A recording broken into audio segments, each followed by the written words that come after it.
Hey everybody, Chuck here. A little late on the Don't Want to Wait 48 Years episode here. We've been moving into our new digs here temporarily until the co-op gets finished here. So we just got unloaded and finally get a chance to catch up here. So hope you're all doing well this week. And what I thought I would talk about was or is lessons learned kind of working for myself. I do think they apply certainly back at work.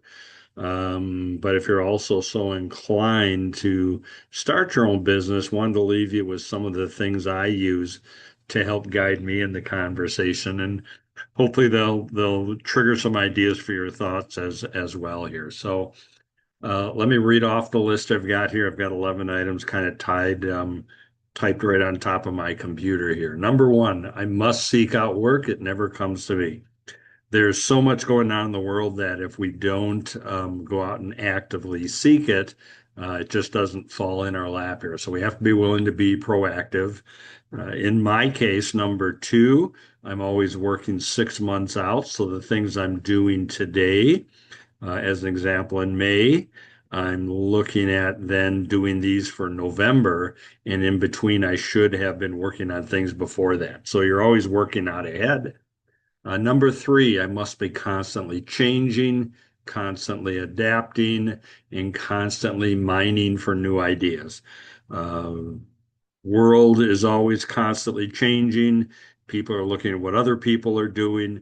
If you want to stay out ahead of the curve, then you need to be constantly changing and adapting as well.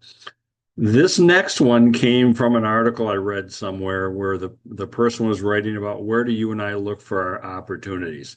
And their comment was work where there's lots of heat, lots of friction, and lack of an answer, because those are your opportunities. Um, Number five, create products that break the bind of selling time. You own your time, certainly, but there's only so many hours in a day that you have to work, as well as balance with all your other requirements in life. So if you can sell products or create services that people can consume on their own and not on your time, then that helps you break the bind of time.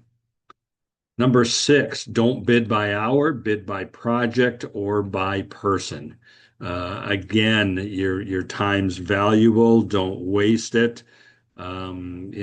Charge for true value, not an hourly rate, which kind of gets into number seven. Don't sell your rate short. You're worth more than you think. And don't forget also, you probably have taxes to pay. You need to reinvest in yourself, etc.